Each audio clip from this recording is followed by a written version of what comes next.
This is the TV Live podcast with Rob Francis.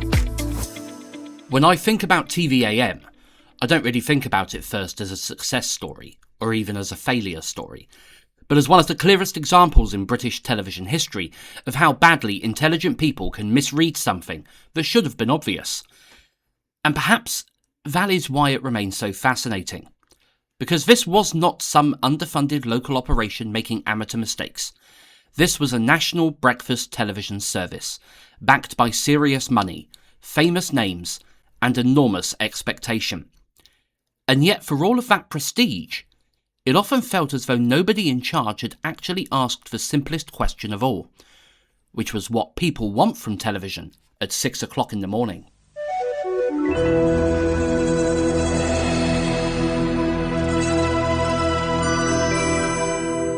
But that sounds harsh. And perhaps it is, but I think TVAM deserves a harsh reading because it was built on a kind of arrogance that British television has often suffered from. The belief that clever people in London can decide what the audience ought to want, rather than paying attention to what they actually do want. And that arrogance was present right from the start. You could almost feel it in the phrase, "mission to explain," that famous line from Peter Jay, which sounds noble until you realise how patronising it really was. Because it assumed the audience needed to be educated before they had even had their first cup of tea. Breakfast television is intimate in a way that primetime television is not. It's there while people are half awake, while children are refusing to put their shoes on, while the toast is burning, while somebody's trying to remember where they left the car keys. It is background and foreground at the same time. It has to feel like company, not instruction. It has to sit beside your life, not lecture you from across the room. TVAM, at least in the beginning, seemed to think it was hosting a seminar. And that's where the comparison with the BBC becomes so important, because at almost the same moment that TVAM was trying to convince viewers that breakfast should begin with seriousness and authority, the BBC had launched Breakfast Time and quietly understood the brief in a way that TVAM simply did not. It wasn't that the BBC was being frivolous, because it still covered politics, economics, and major news stories, but it understood tone. It understood rhythm. It understood that people in dressing gowns do not want to be spoken to as if they're attending a party conference. The sofas mattered. People laugh about the sofas now, but they mattered. The relaxed presentation mattered. The warmth mattered. The simple act of making the programme feel less like a lecture and more like a conversation mattered. Those were not cosmetic choices, they were editorial choices. They were a statement that the BBC understood its audience, while TVAM seemed determined to prove that it understood seriousness. And that, for me, is the great mistake at the heart of TVAM. It confused seriousness with quality. It assumed that if something looked authoritative, it would automatically be valued. But television doesn't work like that. Television is emotional before it is intellectual. People decide whether they trust you long before they decide whether they agree with you. Breakfast television especially is built on comfort, familiarity, and rhythm. It is about trust. It is about whether people want you in their kitchen every morning. And this is where David Frost becomes such an interesting figure, because in the previous episode we talked about his role in setting up London weekend television, and there's something strangely familiar in both stories. Frost was brilliant, charming, politically connected, and a genuinely important figure in British broadcasting. But both LWT and TVAM reveal the same weakness, the same belief that talent and prestige can sometimes substitute for operational understanding. They can't. When we looked at London weekend television, we saw a broadcaster that launched with confidence and quickly discovered that running television isn't the same as imagining television. The glamour fades very quickly when viewers switch off. And that lesson should have stayed with him. But at TVAM, the same pattern emerged again. A sense that if you gathered enough important people in one room, success would somehow happen by default. The so-called famous five always felt slightly symbolic of that problem. Frost, Michael Parkinson, Angela Rippon, Anna Ford, and Robert Key were all serious broadcasters, all respected, all credible. But credibility is not chemistry. Recognition is not warmth. Authority is not companionship. They looked impressive in a press release. They didn't necessarily feel right at breakfast. In fact, I think TVAM made one of the classic mistakes of television management, which is hiring for how something looks in the newspapers rather than how it feels on screen. You can imagine the excitement in the boardroom. Big names, serious journalists, prestige, influence. It all sounds wonderful until you remember that the viewer at 6:45 in the morning isn't impressed by prestige. They're trying to find a clean shirt. The early ratings collapse was therefore not some mysterious disaster. It was predictable. It was almost inevitable. Viewers were not rejecting breakfast television. They were rejecting TVAM's version of it. Meanwhile, the BBC was becoming part of the furniture. And what followed at TVAM wasn't calm reflection, but panic. And panic in television is always visible. It leaks through the screen. You could feel it in the constant management changes, the sudden presenter reshuffles, the public arguments, the boardroom coups, the dismissals. The removal of Peter Jay and the arrival of Jonathan Aitken felt less like strategy and more like a company trying to stop itself from drowning by rearranging the furniture on the deck. The treatment of Angela Rippon and Anna Ford still feels particularly ugly, because beyond the ratings conversation, there was something deeply cynical about the way both women were handled. Public humiliation disguised as restructuring is still public humiliation.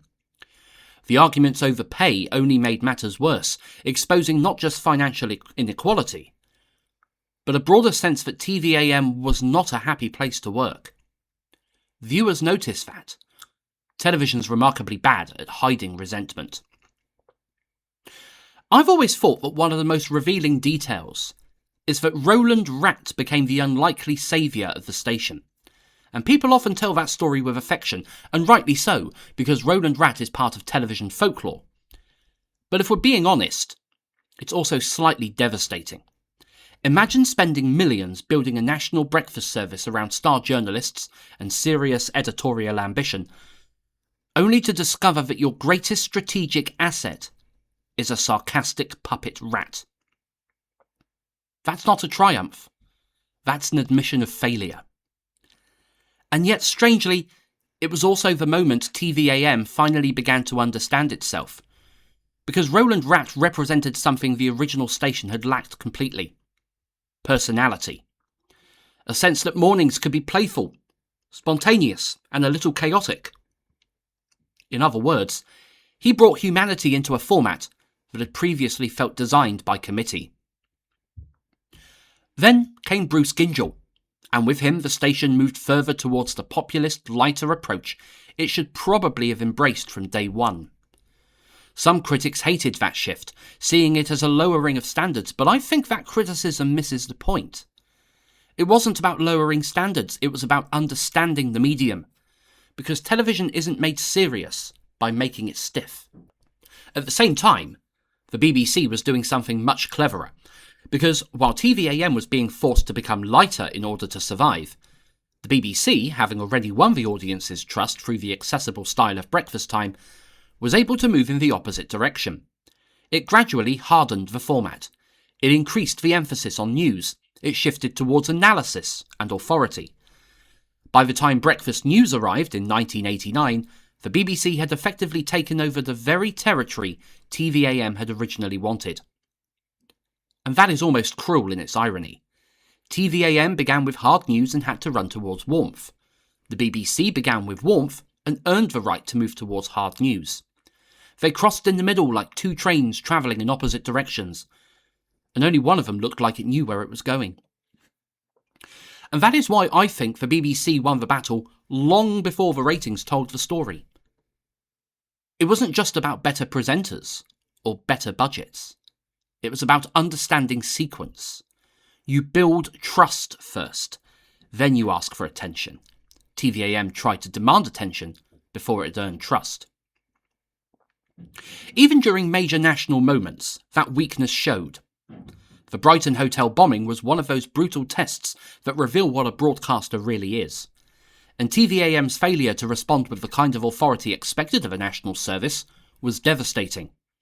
The BBC looked like the broadcaster of record. TVAM looked underpowered and underprepared, and in those moments, audiences make lasting judgments. Then came the industrial dispute of 1987, another extraordinary chapter where management locked out technicians and somehow kept the station on air with a strange skeleton service that was often chaotic, improvised, and at times bizarrely popular. There is something darkly funny about that, because if your stripped-down emergency version is connecting better than the polished version, it raises uncomfortable questions about what all the expensive machinery was for. By the early 1990s, TVAM had, to be fair, become a much stronger broadcaster. Good Morning Britain was popular, the operation was profitable, and there was finally a sense of stability. But I've always felt that this success came with an asterisk, because it was success achieved after years of visible failure. And it was built less on an original brilliant vision than on finally admitting that the original vision had been wrong. Then, just as it found solid ground, the law changed. The 1990 Broadcasting Act remains one of those moments where ideology marched straight into broadcasting and left a bloody great big mess behind. The old franchise system, for all its flaws, at least pretended to value quality and public service. The new system placed enormous weight on money. Television became, in part, an auction. TVAM bid £14.3 million to keep its breakfast franchise. It wasn't a small figure, it was serious money. But the consortium that would become GMTV bid £36.4 million. And under the new rules, that mattered enormously. Suddenly the question wasn't who had proven they could make breakfast television work, but who could write the bigger cheque. There's something almost absurd about that, to be honest. A broadcaster spends years finding its audience, building a national habit, becoming profitable, and then loses, not because viewers rejected it, but because somebody else offered more money on paper. Even Margaret Thatcher seemed to recognise the cruelty of it. Her private letter to Bruce Gyngell, in which she admitted she was heartbroken and acknowledged her own role in the legislation that made the loss possible, is one of those extraordinary little moments where politics accidentally becomes honest. Thatcher wasn't known for sentimental regret, so for her to write that at all says something. And of course, there's also a certain irony here. She helped build the machine, then expressed sadness when it ran over someone she admired.